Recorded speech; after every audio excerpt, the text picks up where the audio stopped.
begin. Francis is en route and will join us mid-panel. Good morning, everybody.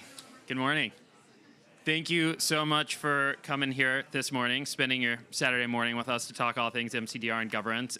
Really looking forward to this panel discussion. We've got a great group here that I'm going to introduce in a moment. Just wanted to thank you all again for coming and joining us this morning. We're going to hear remarks from our panelists. We'll go to Q&A, so if you're thinking of ideas during the discussion and you've got burning things to write down, definitely remember it. We want to make sure to leave time to hear from all of you and get your questions on this too to make it interactive. And yeah, just a big thanks to the Ocean Pavilion for hosting such a great lineup of events throughout COP, and we really appreciate the opportunity to be here today to discuss effective governance for marine carbon removal. So I'm Ben Rubin. I'm going to be moderating the panel discussion today. I'm the executive director of the Carbon Business Council. We're a nonprofit trade association of 100 companies working on CDR. We're fortunate to have several MCDR companies, including Running Tide, who's here with us today, Brad to my left, as well as Francis Simpson-Allen, who will be with us momentarily and is running here right now, successfully made it through the Blue Zone Security Police. So she will be with us shortly. In addition to Brad, who's the Director of Strategic Partnerships at Running Tide, we're also really fortunate to be joined by Rich Powell, who's the CEO at ClearPath, does a lot of really effective work on carbon removal and MCDR and clean energy across the board. And we also have Dr. Anya Waite with us, who's the Scientific Director and CEO at the Ocean Frontier Institute. And then when Frances joined, she's the Director of Policy and Market Development at Ebb Carbon, who's also a company focused on marine carbon removal. So thank you all so much for being here. Looking forward to the discussion. I think just to begin, would be great to have you introduce yourself and tell us what's most top of mind for you when you're thinking about the effective governance of carbon removal. How are you thinking about this topic before we start taking a deeper dive? So just brief intro and brief opening would be great, and we'll dive into the questions. Brad, we'll start with you. Yeah, thank you, Ben, and thanks everybody for being here as well. So my name is Brad Rochlin. I am a head of partnerships at Running Tide, and I run a lot of our governance work at Running Tide. So, essentially when we're thinking about getting marine carbon dioxide removal projects out of the lab and into either the coastal environment or the open ocean environment, who has a say in that? How do those pieces come together, whether that be working with academia and researchers, policy components, data collection, sensor systems? How do all those things come together to do a project in the water for the first time, legally and responsibly? So we are, as Ben said, a marine carbon dioxide removal company. Essentially, we use a multi-pathway approach in the open ocean. We take terrestrial biomass, so forest residue, we coat it in alkaline material, lime kiln dust or calcium carbonate, and we seed that with macroalgae, deploy those into the open ocean where ocean currents distribute them over a wide geographic area, and the alkalinity dissolves on the surface ocean.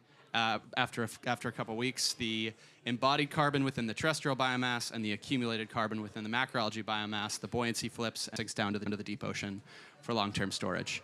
Obviously, a project like that has never been conducted before. And even now, when we are beginning our initial field trials at a fairly decent scale out of Iceland, we are thinking about all the different governance components that can actually enable these projects to give us research and to give us information that we can feed back to the scientific and research community, so we can figure out which of these approaches can be effective and on what timescales. So when I'm thinking about the governance components, we've been very engaged in the codes of conduct that have been come out in the broader discussion around where MCDR fits as a potential category going forward. And it is, how can we enable, I guess my question is, how can we enable responsible action in the ocean, whether that's from the private sector or from academia who are trying to do these projects for the first time, as opposed to deter bad actors? Because obviously there are things that we need to avoid and mitigate proactively in the design of these projects, but the more we can incentivize folks to make the right decisions from the start and show what the path looks like from your initial work up the maturity curve, the more information we'll be able to have about which of these systems may or may not work going forward. Great, thanks so much. Rich. Well, first, Ben, let me say thank you and CBC and obviously the Oceans Pavilion for hosting this really interesting discussion. So Rich Powell from ClearPath. Our organization was established to develop and advance policies in the U.S. that accelerate innovations that reduce and remove global energy emissions. So carbon dioxide removal has been a major topic for us. We're recently coming to the marine carbon dioxide removal part of the conversation as we've been more and more convinced that, when we really look at some of these aggressive numbers for global CDR, deployment that seem to be indicated by the most recent science. So if we're actually hopeful about stabilizing global temperatures, certainly anywhere south of 2 degrees, but even in the 2-degree realm, we're going to have to deploy CDR at just massive scale. That's going to require CDR in all contexts, and obviously marine CDR is a key venue, with it being 70% of the planet and all, for making sure we can advance this technology. At ClearPath, for better or for worse, we really get into the weeds of the policy frameworks for the various technologies that we help pursue and advocate for. And as we explored the marine context in the United States, frankly, we went into it with the aspiration that it had to go better than the terrestrial context. So in the U.S., for example, we've only actually even licensed a few places to sequester carbon dioxide captured on the surface underground. And so far, that policy framework administered by our Environmental Protection Agency has taken about 6 years a well, right? So that cannot be the case with marine CDR.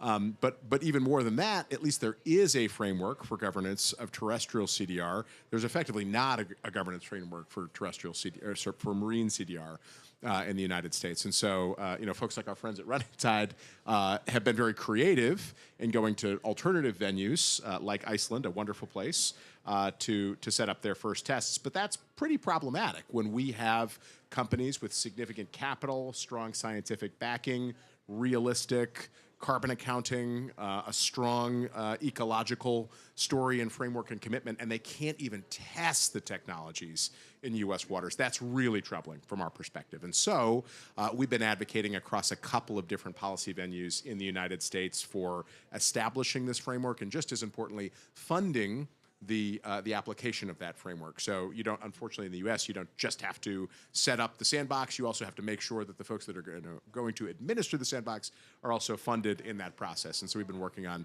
both angles of that. I'm happy to get very deep into the weeds of those bills and which agencies and all that sort of stuff, but that process is underway in the U.S., and I think increasingly we see a lot of willingness, bipartisan willingness, from U.S. policymakers to take action in this space. So thanks again for hosting this conversation, and look forward to further discussion. So thank you very much to my colleagues, and it's great to be here today. I think it's important to zoom out and do a little bit of the math here. First of all, The Economist said last week, and I have not checked this number, that it'll cost 2 orders of magnitude more to pull carbon dioxide out of the air once it's emitted than it does to not emit it in the first place. And I think we need to start with that math and say the clear priority needs to be on reducing emissions before we go anywhere else. That being said, we were just talking to some actuarial colleagues from the UK who are questioning the IPCC numbers as being far too conservative and suggesting we're going to get to 4 degrees very quickly. And those are the most dry as dust insurance assessors who are working for the global insurance and reinsurance industry. So that means we are in more of a climate crisis than we may think. Now, this is, of course, assuming multiple tipping points happen at the same time. But we do have non-zero probabilities of getting much, much warmer than 2 degrees much, much more quickly than we think. And I think that means that once we recognize that it's much more expensive by orders of magnitude to pull this carbon out of the air than it does to prevent it in the first place, we then have to get on with pulling it out of the air. And I think that is a place to start. In terms of governance, my view is, as Brad and others know, fairly strong. I believe that we need to have a research and intergovernmentally mandated baseline for ocean carbon absorption that gives information to all our industry colleagues about what is the ocean doing now and gives them a baseline against which to measure their perturbations credibly. And I think it's really important that we say, the ocean is doing this now, show us your durability and your added value against this independently monitored and researched baseline. And that's where I'm co-chair of the Global Ocean Observing System, and we're working through the UN decade on a program called Ocean Observation Co-Design, where we bring international groups of researchers together to talk about how do we design observation in exactly the right way to give us exactly what we need. And I think we need to work with our MCDR colleagues to say, okay, what baseline do you need as you scale up? And the other thing I'll say before I pass on the mic is that I think we're all in denial about scale up. because essentially a lot of the work, the beautiful work started out in MCDR has been started in a teacup.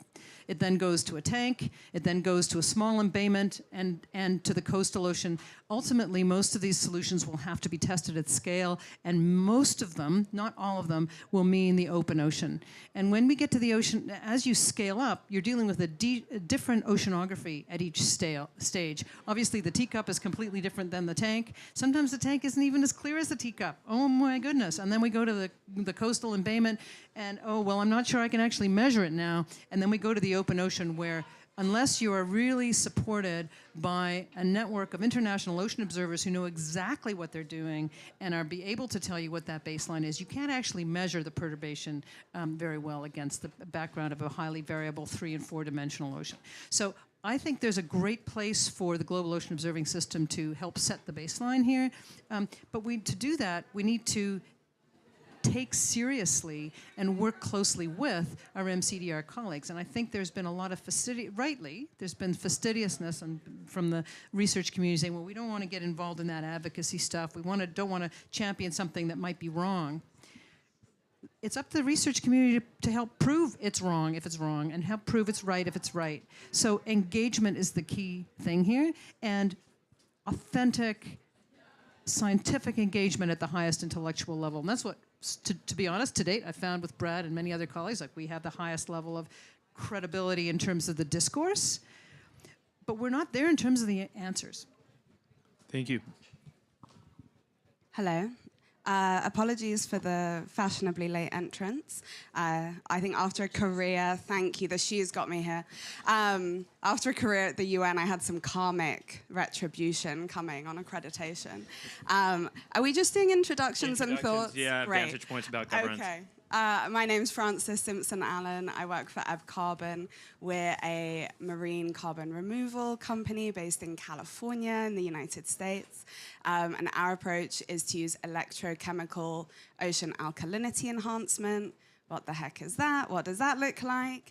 That more or less looks like processing seawater through an electrochemical membrane stack, separating the acid from the base, keeping that acid out of the ocean water, which has various use cases and neutralization opportunities, and returning to the ocean that more alkaline seawater so that we can restore locally the acidification challenges, and over time and space, and with some very clever partners in modeling and observation, lead to further carbon removal over time. Reflections on where we are. I think I want to pick up what you just said here, because the thing that struck me really last night after the last 10 days was there's two different conversations, I think, happening at COP. And they do tend to go this way, but on a crude level, the binary is a set of conversations around everything that's going wrong and why it can't be fixed and what's in the way and the 99 things that are not yet there. And then a spirit of conversation, which is, yes, and here's the pathways that we think we can take forward. Here's the ingenuity, here's the partnerships, the approach.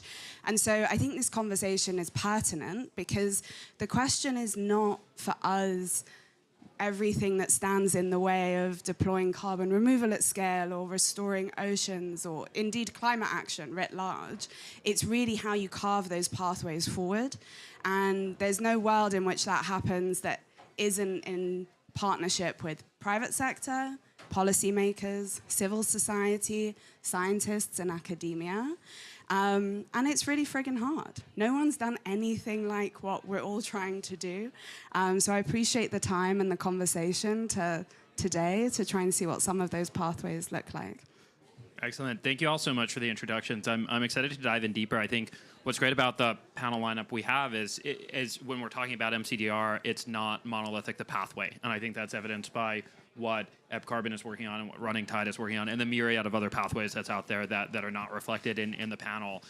So MCDR itself is not monolithic. Geographic-wise, it's not monolithic. Rich was talking about the U.S. context. We were hearing about the global context. And so there's so much to unpack when we're starting to talk about this challenge in front of us. How do we scale up MCDR and carbon removal? What does effective governance look like? and how do we do it at the speed that we're working on to be in line with the IPCC? So I think with that, really recognizing that governance is the key theme of the panel, and I think a key theme for MCDR in general that a lot of us are thinking about, as evidenced by all of you being in the room. Excited to take a deeper dive. I think want to begin with the U.S. context first before we zoom out and go more global. And so, Rich, want to begin with you on this because ClearPath put out a really excellent report looking at governance frameworks for marine carbon removal not too long ago. Folks haven't taken a look at it. It's a great resource. And so I'm wondering if from that report there's any key findings that you want to call out, and we'll let you take that in whether you want to speak to the report, that's great.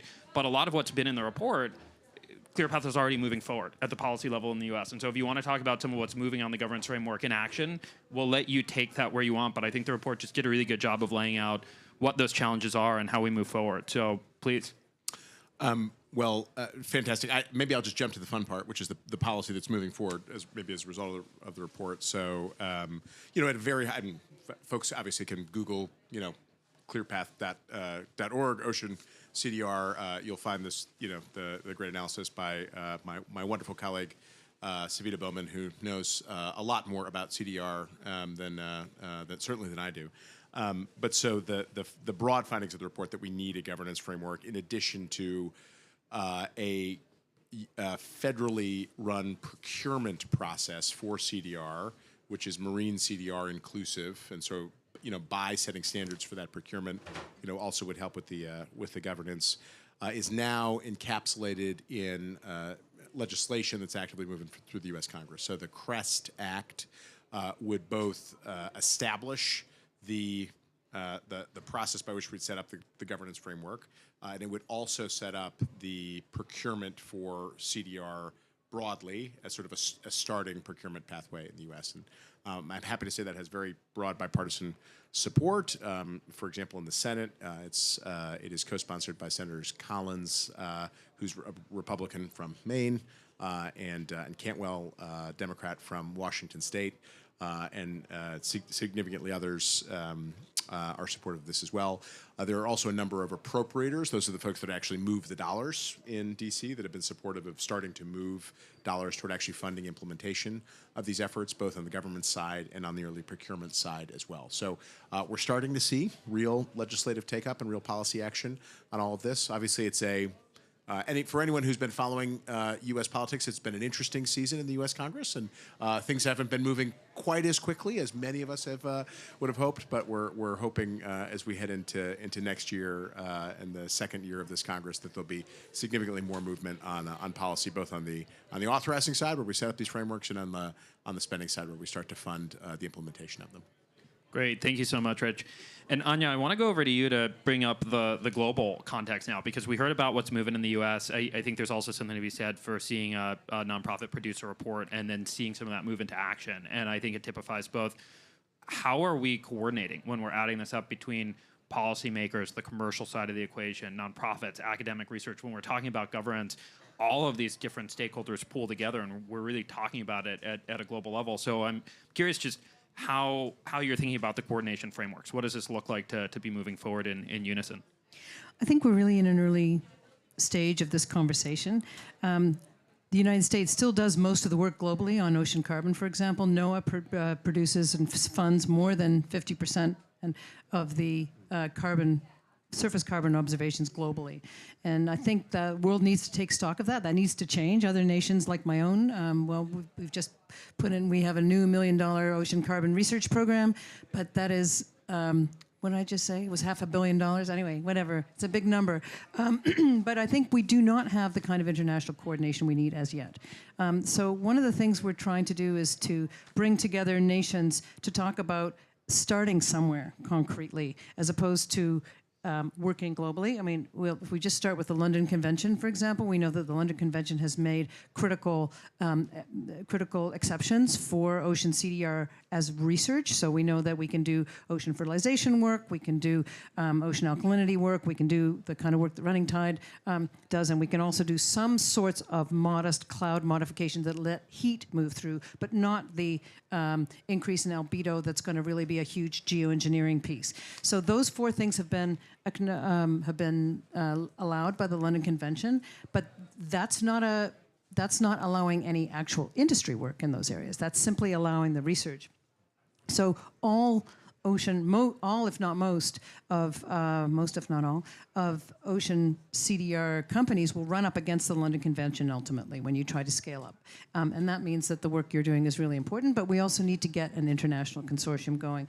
So what we're doing is starting with one place. So we've suggested that we could potentially start in the North Atlantic with a North Atlantic Carbon Observatory, where we bring people together to do one thing together, pull the governance together, and lift a piece that's kind of supportable and fundable by nations to demonstrate how important that is and to get that ocean baseline set up so that it can be then rolled out globally. And that's a lot. We talked to U.S. Policymakers this morning. We are working on the international piece, but international governance for ocean work is pretty loose, right? It's a very light touch. It's usually a coalition of willing nations. And we need to think a little more of a governance that is aligned with, for example, the black hole telescopes do it really well. They bring, each nation puts in the infrastructure that they use to look at black holes. Those are brought together with an international governance structure, and the data are made available for the common good. Now, if we could do something like that for ocean carbon observation, that would be an enormous public good that could support. So I think we have a vision of the types of governance structures we could do. As I'm working within the UN system, I can see how difficult and how sticky those are as to actually enact. But we're starting from that assumption that we need to create a global framework, otherwise we won't get where we need to go. Great.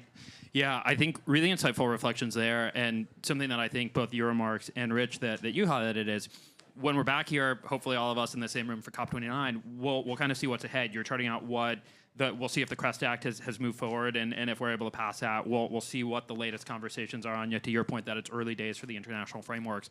But I think with that said, with a look ahead, I want to look back a little bit, because earlier this year, Running Tide delivered the world's first marine carbon removal credit. And so that obviously took a lot from a lot of different folks at Running Tide to make that happen. But Brad, your work leading the governance was critical to that as well. And so if you could expand on what that governance work looked like, what your engagement looked like, how you were able to move forward, and what happened to lead up to that delivery, be great. Yeah, absolutely. And I think some context there, because I appreciate this governance conversation as because of the country and the international level. I often say that the problems that every CDR approach, the ocean just gets up front and all at once, right? If you're talking about enhanced weathering, which shares a lot of DNA with the ocean alkalinity enhancement pathway, it's much more difficult for somebody to come in and say, you're not allowed to do this, or we need to stop and do this, if a farmer has given a private sector actor or a research organization permission to do that on their fields, even though we know the end state of that bicarbonate is going to be the ocean, right? So in many ways, I think that is a good thing, because it forces us to have this governance conversation now at the very start, when these technologies are largely in the laboratory setting before. But Running Tide's been around since 2017, and many of the system design components and the sensor systems and the modeling components that we have worked on, even though the MCDR conversation has really just heated up in the last several years, we've been working on for 4 or 5 or 6 years. And a lot of those governance components is what gave us the confidence to move out of the laboratory setting and into the open ocean. So we mentioned Iceland, obviously from a policy perspective, the ability to research there is critical. But because of their understanding of carbon removal as a country, because of the work CarbFix has done and otherwise, it essentially gave us a multi-year head start in conversations with them from an education perspective. And we were able to go in and say they understood carbon removal, they had a deep history of maritime expertise, they had deep water ports, they had a lot of the components that make it a really positive and a positive area to be able to test these systems. So I mentioned that 3-pathway approach, right, which we've been testing with wood, terrestrial biomass residue, alkalinity that coats it, and macroalgae. All of those pathways are at very different parts of the maturity curve, right? So with the terrestrial biomass components, as an example, we have the ability to collect quite a bit of information about the carbon content, any potential pesticides or ecological considerations in the terrestrial ecosystem on land, test those, and then it's largely physical oceanography. Of course, you interact with the biogeochemical system naturally, but we can say, where are these materials deployed, how large do they disperse, and then at what point are they sunk, right? So to be able to do that, we had to have both biogeochemical modeling, but also sensor systems. So with our deployments this past year in Iceland, these large research deployments, sensor systems, everything from small GPS sensors, we'll actually have them displayed out there afterwards. And then about of those 300 or 500, excuse me, 10% of those were outfitted with camera systems, so we could actually see in situ measurement and in situ photography, visual imagery of how those materials were floating and then eventually sinking. All of those sensors gave us 300,000 data points that we were able to plug into physical oceanographic models that were built on publicly available data sets, HICOM ocean parcels. So by doing that work, we actually now have better data about how physical materials move in the North Atlantic in this area of the ocean than what we think anybody has had before, right? And obviously there's massive benefits of that, right? So when we brought these credits to market for the first time, and Microsoft is one of our first customers, we understand that MCDR is in its infancy, right? And the ability to do this work to conservatively bound and add discount factors of those uncertainties where they land, it helps us to both get more resources into oceanographic work and the ability to understand MCDR systems, while also helping us figure out what these credits or these revenue pathways may look like over time. So a great example of that is Microsoft. We have a multi-year deal with them, and one of the requirements, the stage gates, is that they want us to do more work on benthic ecological impact, which we certainly agree is a critical component. If you are moving materials to the deep ocean, understanding what happens in the deep ocean is a critical part of that. But by Microsoft making that a stage gate, we were able to actually pull forward some of our research projects, and we work with a great group partners at Ocean Networks Canada. They have a deep water fixed sites off the Pacific, and we're able to get onto a cruise ship, one of their research cruises this past year, and we have a deep water ecological project going on that is looking at biomass degradation rates, remineralization rates, what is the ecological impact that is happening down there with HD imagery. We actually have the link on our site so you can see what's interacting with it. All of that information is what's going to give us confidence on a long-term basis of what's actually happening from an ecological perspective, from a carbon cycling perspective. So we think of it in many ways as a way to get more resources into the space and use that as a base by which we can grow. And the last thing I'll say there is that I think sometimes, especially with the research community, there is that skepticism or perception that the second you are getting a credit from this or somebody is paying you to do that work, you're sort of at this point that it is fully commercialized, it is fully scaled, we are doing that. And we certainly see this as a starting point and a way to get more research online. If that is not working or if it's not effective, your work's not going to be able to continue, right? These are scientific experts who are reviewing this work, bringing in external validators to look at that work as well. So, it actually gives us information about what is effective or not effective, and we can use that to make decisions about how to work with researchers going forward, how to scale our solutions, and where. Great. Really appreciate you laying out what the full framework looked like and how you were thinking about governance throughout the process. I think a lot of really interesting points there about also what governance is looking like in Iceland when we compare to what's happening in U.S. policy and MCDR. So thanks for walking us through that. I think great to hear about. Francis, I want to go over to you just as we talk about governance of carbon removal. One aspect of this that I know Ebb Carbon spends a lot of time thinking about is governance as it relates to not only the permits, not only that license and permission to operate, but also the social license to operate. What does it mean to get local communities on board where projects are taking place? And I'm just curious to hear you expand on your thoughts as we're thinking about governance on this social license aspect of MCDR and what you and the EB team have been working on and thinking about there. Yeah, certainly. So I think it's worth grounding when we speak about social license as beyond a nice to have. This is a critical requirement of really any climate intervention, but certainly on carbon removal, we won't be anywhere close to scaling what we know we need for planetary impact without communities understanding, building their comfort level of the work that's going to take. So we take this work very seriously. We see it as akin to the core science that we do to underpin the operations that we have. I'll say that EB thinks about social license and governance really on two frameworks. There's the principle and then there's the practice. And of course the practice has to follow the principle, but it's a lot easier said than done, especially when you're looking at a diversity of communities that you might be working with. So our approach to a given community that we might be looking to work in is really to start by listening. We're ear to the ground with the folks who are not only going to be living and working among the work that we're doing, but those that are also seeing very material, severe impacts to their livelihoods, to their backyards because of ocean acidification and climate change. And in the Pacific Northwest in the United States, where we're trialing our technology, this has been a severe effect on communities for many, many years now. Coastal communities, particularly those that are working with shellfish, aquaculture operations, but also the tribal nations in that part of the world that have shown exceptional leadership on not just identifying these challenges, but also advancing solutions to remediate where they're seeing ocean acidification really have deleterious effects. And so we think of the work that we're doing as this is essentially atmospheric remediation, right? Which is the global commons of the atmosphere that we all interact with and suffer from with climate change. No one actor or country's activities, hence this whole circus that we're part of here, no one actor is going to be able to account for or remediate that. And that's the carbon removal side. The same is true in the oceans, the ultimate global commons. And so we see this as, yes, a land-based, perhaps one of the few marine CDR approaches that will scale on land. We don't plan to be in the open ocean at all. And so there are different governance considerations. We're operating under the laws and regulations locally. It really looks quite predictable, actually, a lot of the time. Is it fit for purpose?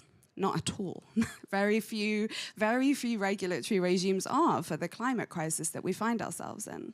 Ebb operates under the Clean Water Act, written in the 1970s. At the time was a radical piece of environmental legislation to protect American waterways. Today, 50-some years later, okay, it's done a good job for a few decades, but it's really ready for an upgrade. One that can account for the climate crisis that we live in, one that can account for not just minimizing harm and mitigating risk, but what's the cost of inaction? Because in the 70s, there was nobody really, at least certainly not in a lawmaking context, that would fathom for the damage that we have done to our planet over the last 200 years. There was no concept that human activity would exist at scale to remediate that. So that is totally missing. Like everything that brings us here today, whoever you are in this room, is united by the idea that human activity now has to account for and remediate past harms. However you approach that, whatever you bring to that solution set, no one has accounted for that in the 1970s, right?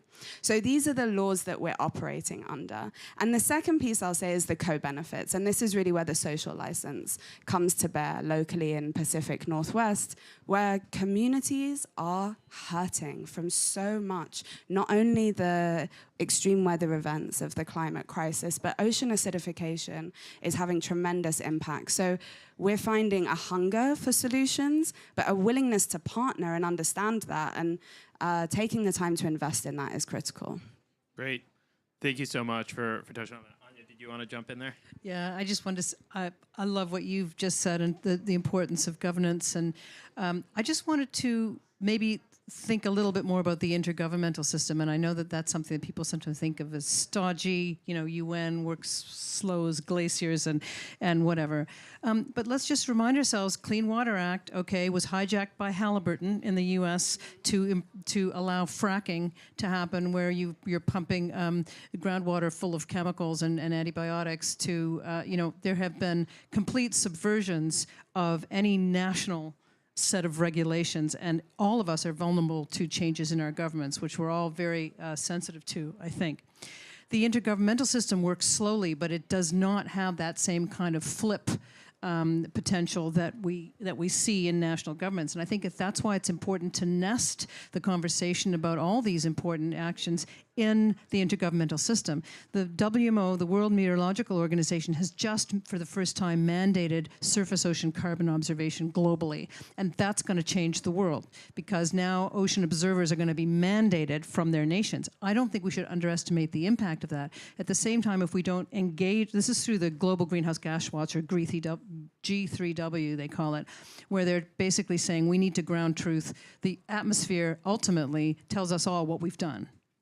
We can claim credits, we can have national determined contributions, we can claim carbon credits up the wazoo, but if we're still accumulating carbon in the atmosphere, that's the truth of the world. And so the intergovernmental system is less swayed by individual governments and more able to kind of slowly but inexorably reflect back on us what we have been doing. And I think that engagement through the Global Ocean Observing System is actually really important. We don't often in the MCDR conversation, I hear, oh, we don't have standards, we don't have processes. In fact, most of the standards and processes have been developed, essential ocean variables and essential climate variables that are nested with good documentation in the intergovernmental system. And really, we don't want these to be going on in parallel. We want to join up these conversations so that you can gain that steadying benefit of the international conversation. And at the same time, the fire can be lit in the intergovernmental system to say you have to service and engage. Thank you. Yeah, go ahead, Brad. Yeah, I mean, it's so interesting. And I think if we zoom out and look at the governance, because picking up on what Francis said as well, Mike Hillen gave me this sort of mental image before, which I really appreciated. He's from Planetary Technologies. You have playing out right now from an international governance perspective is this surfer versus scuba diver issue within the ocean, right? Which is the surfers go into the ocean and they see the pristine environment and they see the area where they recreate and they live and their communities are based around. And they don't want it to change and they want to protect it.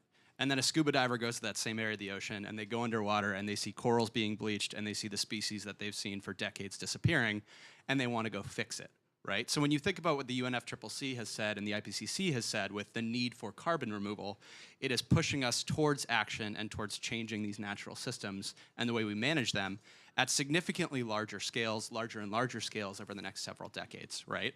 But if you look at the conversation that is happening within the working groups at the IMO and the London Convention and the London Protocol conversation, it is entirely framed around risk and the potential risk of these systems at a large scale.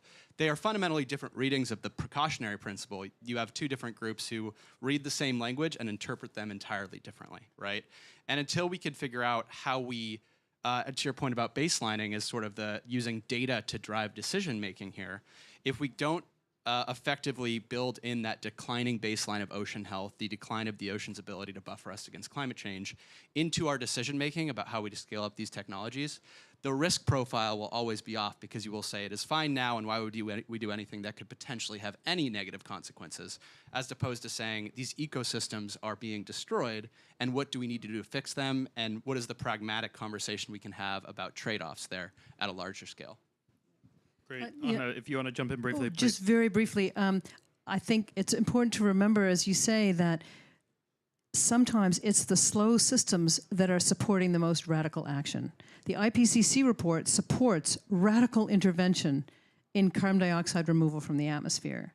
That is the most conservative organization you could possibly imagine, with thousands of scientists having to come to bland agreement on the most simple understatement. And yet that's where we're resting the work that we do. In the same way, those actuaries who are worried about the reinsurance companies are the ones that said we could reach 4 degrees.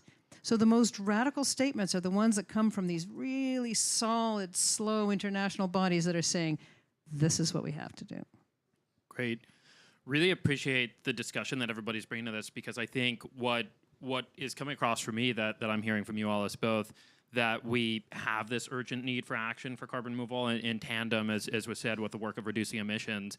But when we're looking at the governance framework, I'm also hearing the challenges coming across. We have proposals in place. We have something like the CREST that's moving forward. We have EB thinking through the social license and the community fabric to operate, the international frameworks coming together, what Running Tide is doing to move forward on governance frameworks in Iceland, and like EB move towards commercialization.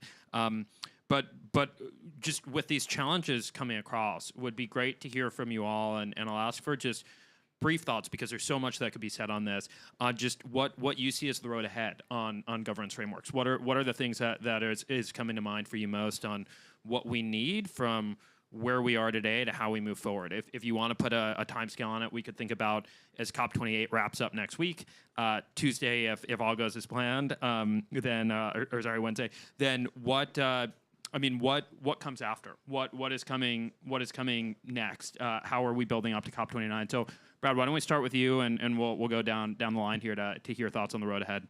Yeah, I think a couple practical things I would love to see coming out of this, and this has been a conversation now within the MCDR community for a while, is when you look at, Europe as an example, they have a dividing line between research and commercial activity that's like 100,000 tons for geologic injection, right? When you were talking about working in the ocean and these complex ecosystems that is a combination of, surface, ocean and air activity and biogeochemical cycling and ecological impacts, that specific volume number is actually not necessarily the best way to think about the potential risks or the potential opportunities associated with a field trial, right? So what I would love to see is collaboration between the research community and private sector actors and government about what is the actual lines that we want to see when we want to test these things, right? It would be great for companies like Running Tide to get guidance about what these different categories are and what the requirements are. So do we have to do an environmental impact assessment on our own in this area at this scale? Should we do it in a different way?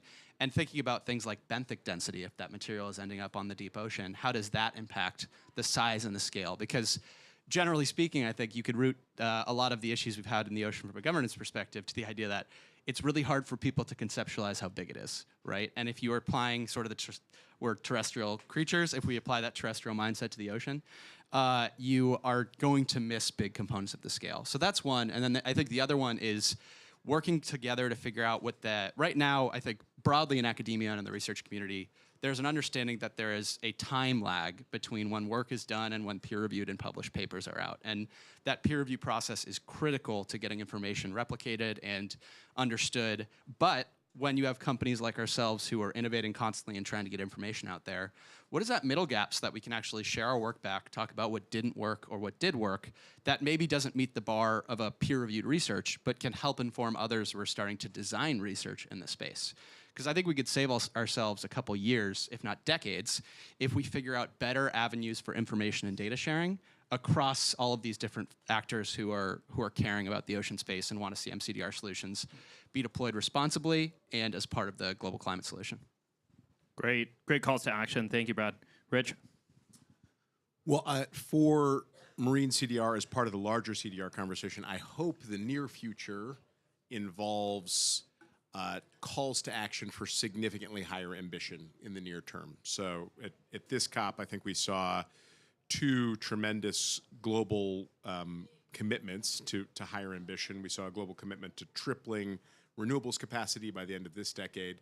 We saw, frankly, somewhat more controversially, a call to triple nuclear capacity by 2050, right? So that's now a mainstreamed conversation here at COP that has to be on the table as well. CDR is a little bit behind that, right? And marine CDR is a little bit behind that as well. But I do think that a next shared aspiration for all of us that are, advocating and pushing forward the thinking in this is can we get to a globally shared aspiration for a very significant eventual deployment of this that then would imply the need for all of us to work out all of the issues we've talked about today on this stage, to work out the international component to the governance frameworks, obviously to very thoroughly understand. I loved your point about the tragically declining baseline framework, and that would then help us have the hard conversations domestically and reconcile some of these things. Do we need to rethink portions of the Clean Water Act, right? If that's a significant regulatory hurdle for this new and very different context that we have. But I think that a high ambition target or aspiration shared across the global community for the deployment of this, tragically, essential technology, I think would be a good, hopefully near-term step in a hopefully not too distant future COP. Great points. Thanks. Anya? Yeah, I I agree with Brad that a critical thing is research and the nascent CDR industry working really, really, really closely together so that knowledge can be shared as quickly as possible, and it can be. I think we have to be really cautious about saying anything about doing anything outside of peer review, but I think the conversations to inform research design are really important. And what I pledge to do is to make sure that the Global Ocean Observing System is aware of the need and to help step up. Particularly through the Ocean Carbon Exemplar under the UN Decade of Ocean Observation. We are putting together the Ocean Observation Co-Design, as I mentioned, and I think that must service the world's need for an ocean baseline. I don't think you should have had to do that work in Iceland. I think there should have been an observing system against which you could have measured your perturbation. You should be, it should be up to you to show your carbon absorption against an internationally determined ocean baseline. Because I can go in and say, well, you got the baseline wrong, Brad.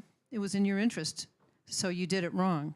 And you should be able to rest easy knowing that whatever you show against the backdrop has been internationally understood. So I think stepping up, getting the international system to really step up and engage is absolutely critical. Great, thank you. Francis. Two wishes, if we have them, before Christmas. First of all, to lift on this exact point, the funding needed for this work needs to be proportionate to the potential of the sector. When we see on carbon removal the amount of money over the last few years that has gone into terrestrial-based pathways, fantastic, tremendous, keep it up. When we look at the potential of marine-based pathways for carbon removal, we need to see funding proportionate to that. So that's an appeal to national governments, to non-dilutive funders, to philanthropists, and I have to say some of the early buyers in the carbon removal market are also using their dollars to help advance some of this research. So long as it's piecemeal in this way, and so long as it's kind of rounding up on some of the terrestrial funding streams that are there, we're not going to get where we need to be at scale and in time. And what you find is a doubling down of the moral hazard and concerns about conflicts of interest. The second thing I'll say is that the partnerships that can then enable are critical. Ebb is very, very fortunate to be deploying our first system at a commercial scale in the US National Lab up in the Pacific Northwest in partnership with NOAA, some of whom are here, and Department of Energy, University of Washington. It's been a very deliberate approach for us to remove the first 100 tons through our system in partnership with government and academic institutions, sharing that data and those learnings. It's our sincere hope that many other technology developers get the same opportunity to work with national labs and government institutions, and that's a model that can be expanded. But similar to what you've seen the United States do with the direct air capture hubs, we need the same approach for other pathways where you have significant public, not just funding, but institutional backing coming with the NGO and the technology developers on the private sector so that we can catalyze these initiatives. And hopefully it doesn't stay in the United States, Iceland, but I know there's many other countries showing significant leadership in this space as well. Great. Really appreciate your thoughts from all of you on what's ahead. And then throughout, I mean, the theme of our panel wasn't only the governance of marine carbon removal, but also the effective governance of it. And I think the different remarks you shared about how we should be thinking about the funding opportunities, the policy framework that Rich was speaking to in the US, the international frameworks that we heard about, and just all of the different aspects that you were all touching on, shows how complex and multi-layered it is, but also how much movement is happening in the space. I think we're not talking about this in an esoteric way. There's so much to kind of further parse and dig into, and in that spirit of mind melding and crowd sharing, we're definitely keen to hear from all of you. We appreciate you sitting here and being part of the panel, and we want to go out to questions now for any questions that you have for the panelists. So for folks who have questions, if you just raise up your hand, we'll go to you, and we'll get to all of the questions that we can. I see a hand up here in the front to start. Hi, and thank you for this panel. It's super interesting, and I love the governance focus. I am a researcher at a university in the US, and I've been following the CDR conversation from the perspective of an ocean social scientist, which is what I am. You probably know that this is obviously a controversial topic among communities and even among scientists. And all this time we've been kind of talking about the biophysical risks, and what is very unknown right now are the social and cultural risks associated with these technologies. And so I think a point to be made about the funding and research needs around that, not just the monitoring and the biophysical and the geochemical aspects of it. And then my other point is that obviously, as exemplified by this panel, MCDR is very much driven by the Western world and the global north, and even evidenced by piloting in Iceland. So what are your perspectives on how to actually integrate MCDR into a just transition framework that actually is inclusive of and really considerate of especially those communities in the global south that, for example, are also dealing with the same issues of ocean acidification and are subject to much more vulnerable food systems? Thank you. Both important points to bring into the conversation. Appreciate it. I will see which of our panelists want to respond, and because I saw multiple hands up, I will. I'll say maybe just we'll try and keep remarks brief on this one, and go to one or two of you, and then start with the other one or two on the next question. But who wants to jump in first? Yeah, I'll do a quick one, and I want to tie sort of the Iceland work to the international, because where we're operating in Iceland, it's in a community about an hour north of Reykjavik.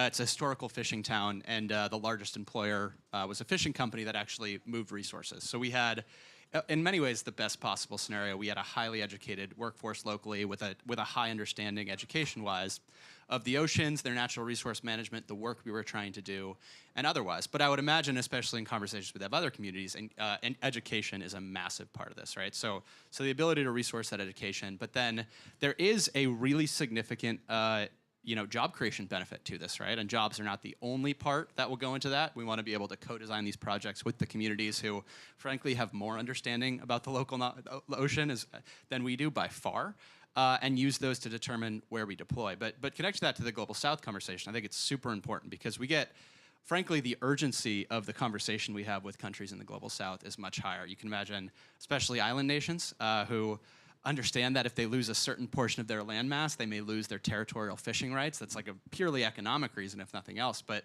the urgency and the fear is real, and as a result, their interest in these solutions is much more real.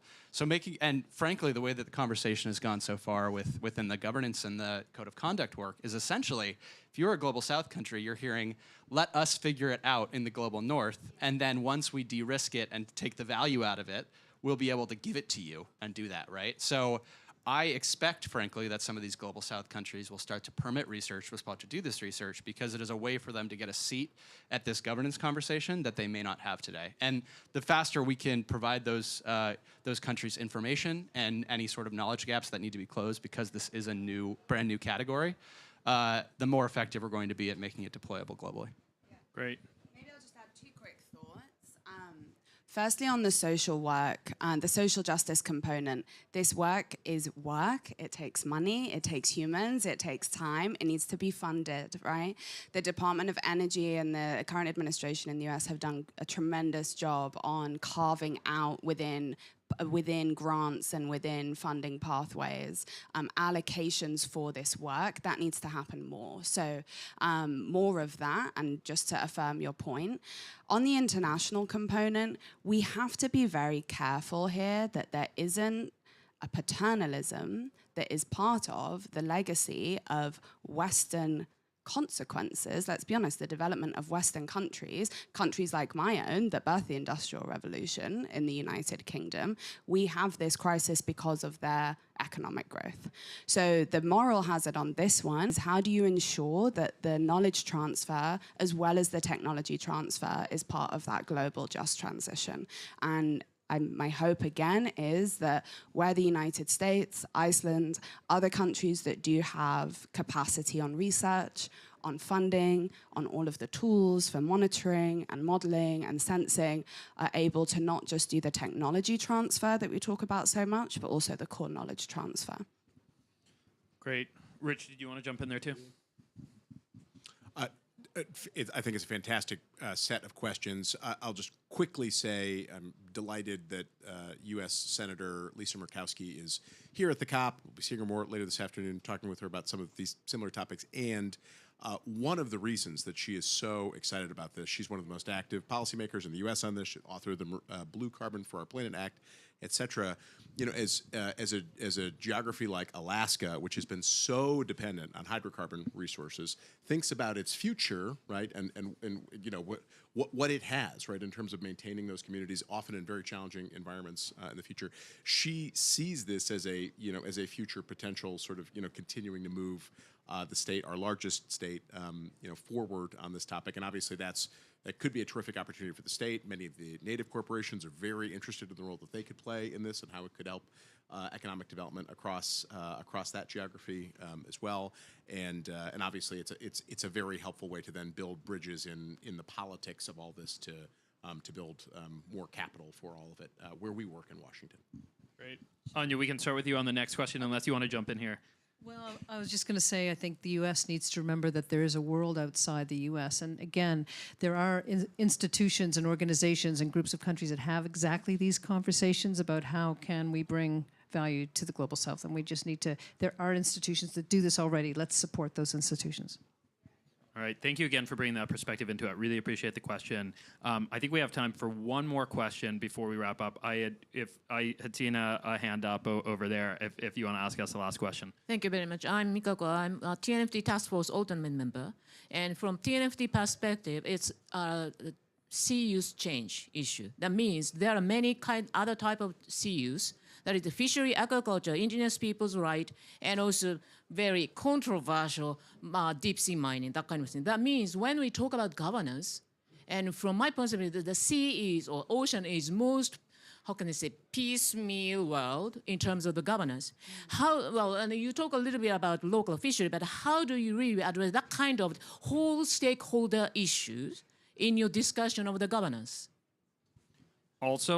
It's also a great question, and I appreciate that kind of as the final thing that we get to zoom out, that when we talk about governance, we're not only talking about MCDR, but there is governance of the entire ocean. And so with that, for anyone that wants to respond, because we're tight on time, I'll just ask for like a bite-sized 30-second, if you all want to jump in to answer that, and with final remarks, we'll close out. On that minor little topic, yeah. So as we think about 30 by 30, as we think about marine protected areas globally, the BBNJ Treaty, the Biodiversity Beyond National Jurisdiction, is also bringing the view of nations off beyond their EEZs.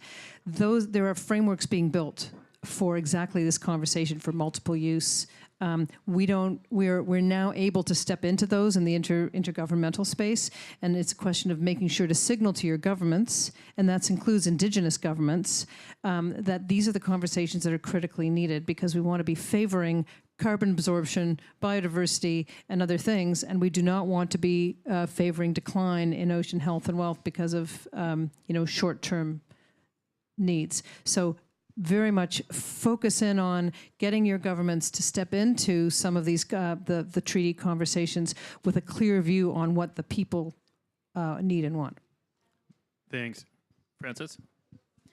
There's a lot to say about this that I'm not the right person to speak on. That's what I'll say to start with. But I think on the framework and the concept, look, we've just all lived through a pretty major global pandemic where there was a tremendous effort across researchers, drug developers, governments, medical professionals to figure out a way to rapidly develop and deploy safe vaccinations.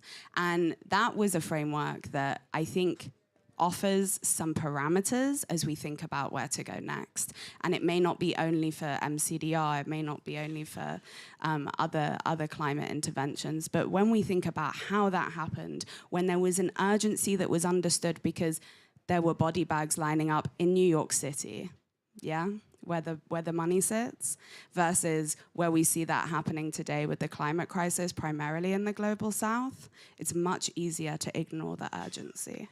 And that's a huge part of what needs to change. So there's a lot that's new here. There's also a lot that is modeled and repeatable when we think about frameworks and bringing together this cross-broad range of stakeholders responsibly, safely, but with urgency. Thanks. Any brief thoughts from Rich or Brad on that to wrap?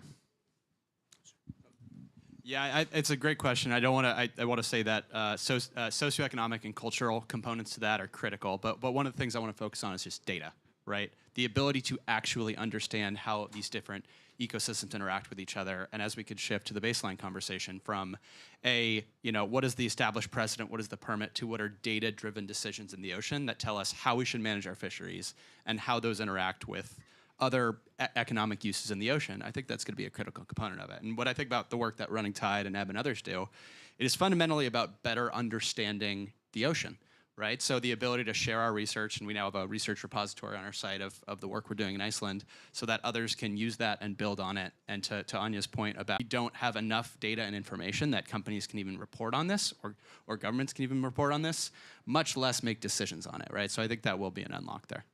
Great. Yeah. Appreciate the flag on the data. Rich, any final thoughts from you on this? Or, all right. All right. Well, that ends us on a good note because it means we were able to cover all the issues in the hour. No, I think there's so much more that we could continue to unpack. Really appreciate the Ocean Pavilion for giving us the forum to talk about these complex issues here. There, as was highlighted, there's so much moving, but there's still so much that needs to move. So many discussions still to have. So appreciated the opportunity to dig into these complex issues and chat effective governance with you all for the last hour. Thanks everybody for joining us, for the great questions, and with that, hope everybody has a great rest of COP. Thank you again.